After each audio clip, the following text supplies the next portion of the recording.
नमस्कार मित्रांनो, आज आपण बघणार आहोत की वर्षभर टिकणारे पांढरे शुभ्र बटाटा चिप्स कसे बनवायचे। हे चिप्स बनवताना अनेकांची तक्रार असते की ते काळे पडतात किंवा तळल्यानंतर लाल सुद्धा होतात। पण आज मी तुम्हाला अशी पद्धत सांगणार आहे की तुमचे चिप्स शेवटपर्यंत पांढरेच राहतील। सर्वात आधी आपल्याला लागणार आहेत बटाटे। मी इथे एका भांड्यात चांगले मोठे बटाटे घेतले आहेत। दुसऱ्या बाजूला एका टबमध्ये मी स्वच्छ पाणी भरून ठेवलंय। सगळ्यात आधी आपण बटाट्याची साल काढून घेऊया। साल काढल्यानंतर बटाटा लगेच पाण्यात टाकायचा, नाहीतर तो हवेमुळे काळा पडू लागतो।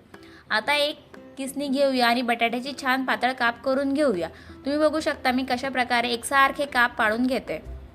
एक काप पडल्या लगेच दुसऱ्या एका पाण्याच्या भांड्यात टाकायचे आहेत। ही प्रोसेस आपल्याला अजिबात वेळ न घालवता करायची आहे।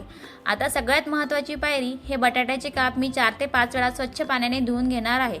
बटाट्यामध्ये जो स्टार्च असतो ना, तो पूर्णपणे निघून गेला पाहिजे। जोपर्यंत पाणी एकदम आरपार स्वच्छ दिसत नाही तोपर्यंत ते काप धुवायचे।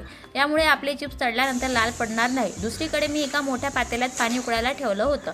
पाणी पूर्ण उकळल्यानंतर त्यामध्ये चवीनुसार मीठ आणि अगदी थोडीशी तुरटी टाकायची आहे। तुरटीमुळे चिप्सला छान पांढरा शुभ्र रंग येतो। आता ते धुवून घेतलेले काप आपल्याला उकळत्या पाण्यात टाकूया। 5 ते 10 मिनिटं आपल्याला ते शिजवून घ्यायचे आहे। पण लक्षात ठेवा, बटाटा पूर्ण गाळ शिजवायचा नाही आणि कच्चाही ठेवायचा नाही। मध्यम शिजला की एका चाळणीमध्ये आपण ते काप गाळून घेऊया। आता हे काप थोडे थंड झाले आहे की घरातल्या एका स्वच्छ चादरीवर एक एक करून सुटसुटीत वाळत टाकलेले आहेत आणि फॅन चालू केलाय। रात्रभर हे फॅन खाली वाळू द्यायचे आणि दुसऱ्या दिवशी सकाळी 2 ते 3 तास कडक उन्हात ठेवायचे।